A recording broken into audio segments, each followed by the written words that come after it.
Umpisahan natin ang kwento sa level na kaalaman tungkol dito. Ang bulkan matatagpuan sa Luzon. Ilan sa mga probinsya na nakapalibot dito ay ang Pampanga, Zambales at Tarlac. Isa ang bulkan na ito na tinatawag na stratovolcano volcano. Ibig sabihin ay isang bulkan na sa pagdaan ng maraming panahon ay lumaki at lumawak dahil sa layer ng lava. Pang part 30 natin. Ngayon lang tayo nagbabalik kasi aksidente tayo sa motor. Nagkaroon tayo ng fracture sa left leg. Naglagay lang tayo ng bandana and konting pang protect po para makaakyat dito sa Mount Pinatubo. Worth it naman po. Medyo maambon siya pero worth it po. So samahan niyo po ako hanggang dulo sa video na to. Papakita ko po mamaya sa drone yung aerial view. Saglit lang po siguro kasi maulan.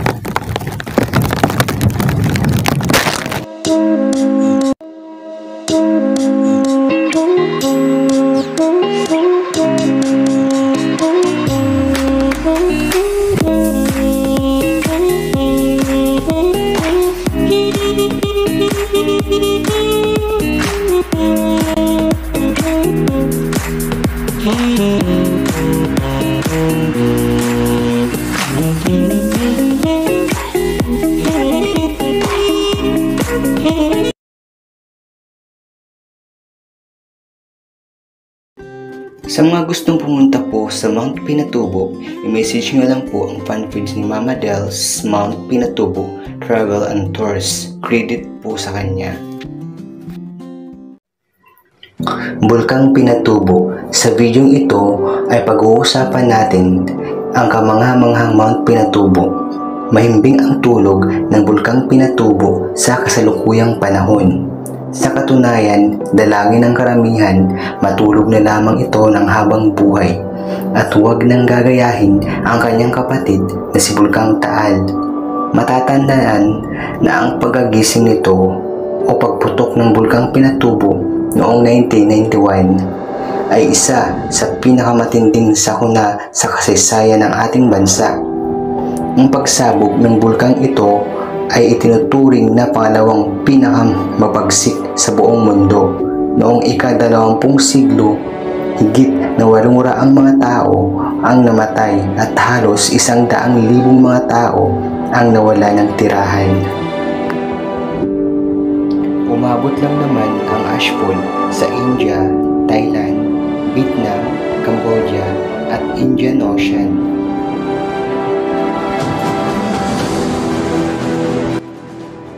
Ang Pilipinas ay nasa ibabaw ng isang natatanging tectonic plates na perpekto sa volcanism at aktibidad ng lindol. Matatagpuan ang ating bansa sa mga hangganan ng dalawang tectonic plate, ang Philippine Sea Plate at ang Eurasian Plate.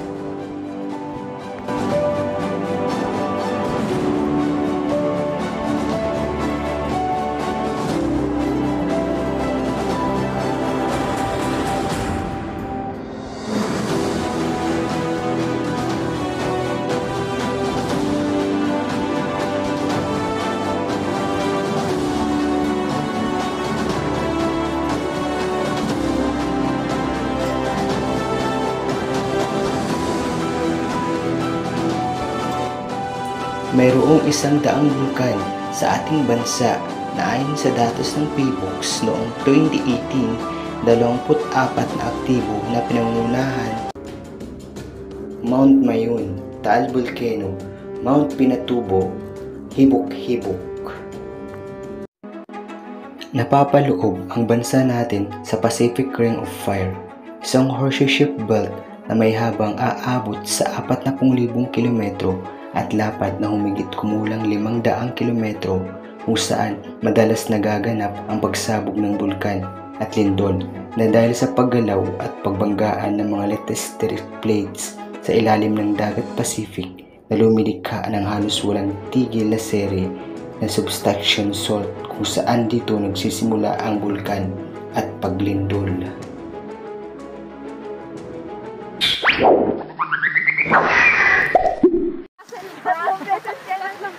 Ma'am, anong pangalan niyo po? Kayo po, ano mo pangalan? Daryl Lucena, ito po. I-upload ko to sa channel ko. Uy! Wait lang. Oo nga. Hey guys, welcome back to our YouTube channel.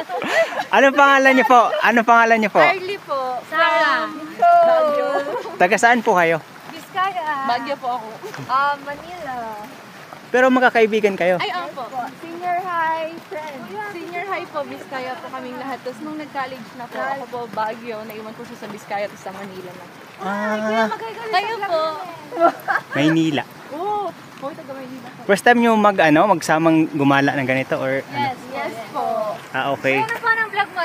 Kaya nga, subscribe. Ako din.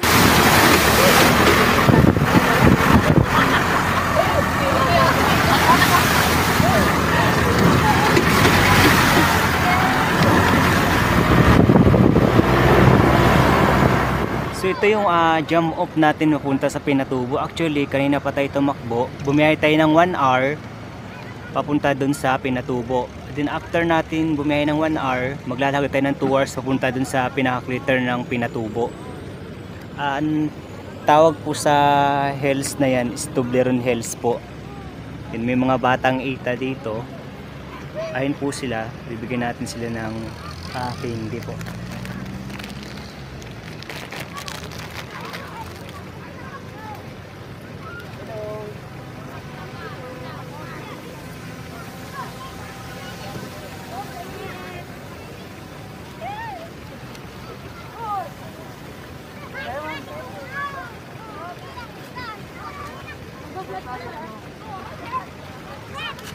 Nagagawa na. Okay lang, ma'am. Okay lang, ma'am. Yung hills na yan po is village na yan is yan. Diyan po nag-shooting sila ni Kat Aniel ng Crazy for You ba? Something? Hindi ko masyado nang matandaan. So, nagagawa na yung mga bata sa time check po pala tayo, no? It's 6:24 po ng umaga. Sobrang aga pa po. Isa sa mga kapatid nating mga ita sa masasabing kung may-ari ng Pinatubo. 2009 kasi nang ginawaran sila ng tinatawag na CEDT o Certificate of Ancestral Domain Title po na binigay ng National Commission on Indigenous People po. Kita nyo naman itong lugar na to. Ang ganda.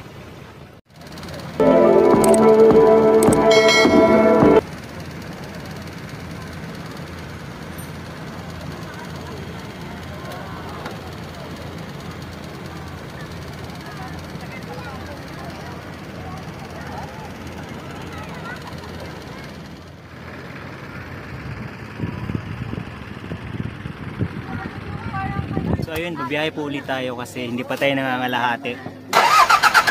Tapos sumulan pa.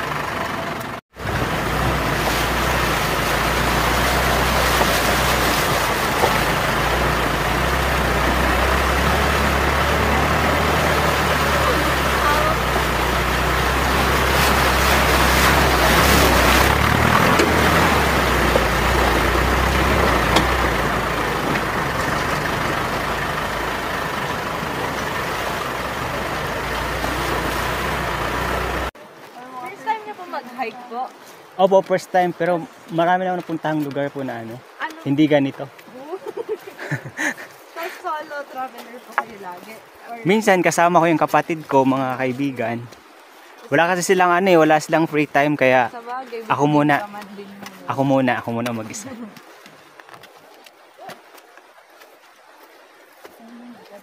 oras na po? Mga 9 na tayo makarating dun sa 2 hours daw yung lakaran eh. Bilisan natin maglakad. So sila po yung kasama natin paakyat sa taas. Wala! Sila po yung grupo ko. Base sa maraming artikulo sa social media o online ay isa sa mga dahilan kung bakit Pinatubo ang pangalan ng bulkang ito ay from the word itself, Pinatubo. Base kasi sa kasaysayan ng napakaganda kasi na magtanim sa lugar na ito. Titik sa sustansya ang lupa. And word Pinatubo yung pinangalan nila. Ngayon, andito pa tayo sa jump off ha. Maglalakad pa po tayo ng 2 hours. Nagbiyahe tayo ng 1 hour sa 4x4. Iniwan na tayo ng grupo natin pero hahabulin natin. So let's go.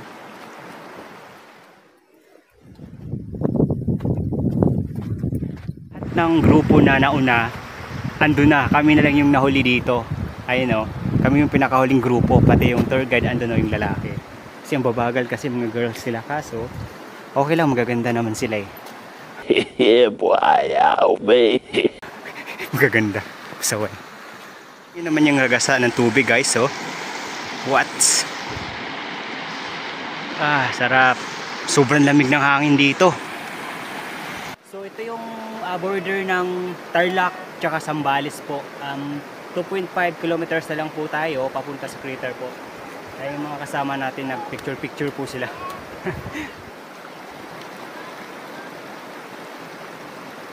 Welcome to Mount Pinatubo! Crater! Pero mulan! Daming energy, oh. Thank you.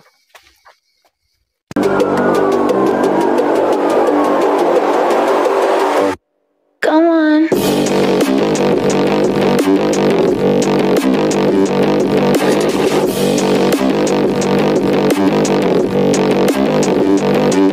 Yeah.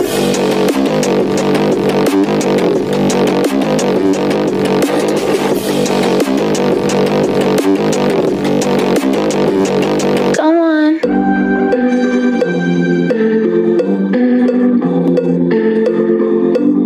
Hey guys! Subscribe to Kuya's channel! Like and subscribe and comment! Hindi lang ano sa tubig, no? Try natin dito. Oh, bawal maligo kasi... Oo, yan. Ah! Okay. Dahil sa kabila ng nakabibighani at nakatutuksong natural na kagandahan ng Mount Pinatubo Crater, na may itinatago itong nakakatakot na realidad. Isang dekada ng nakalilipas nang may nalunod dito ang isang 44 years old na hiker. Ayon sa mga otoridad, posibleng heart attack ang kanyang ikinamatay, pero ayon sa P-Box, mapaganib talaga ang lumangoy dito sa lawa na ito. Dahil bukod sa biglang lalim na may hazardous substances ang lawa, tulad na lang ng arsenic, boron, aluminum, chloride, manganese, sulfate na lubhang nakakaapekto sa kalusugan ng mga tao. Dati daw may mga nipahat pa sa lugar na ito para sa mga nais lumangoy, pero simula nang may mangyari noong 2013 ay ipinagbabawal na nga.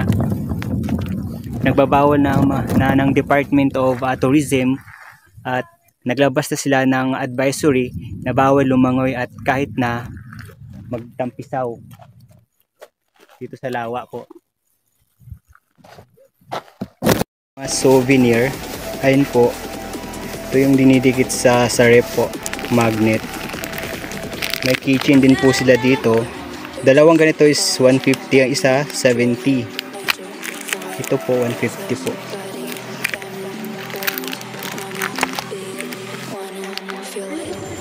Tapos mayroon pa silang ginagamit ng mga aita, yung tugtog. Meron tayong ilalagay na naman sa salamin. Puro item galing gala. Raging power, weakest thoughts, money driven, major fraud, breathless body, diamond bones, wanna be. Always remember, be limitless. God bless. Salamat sa panonood.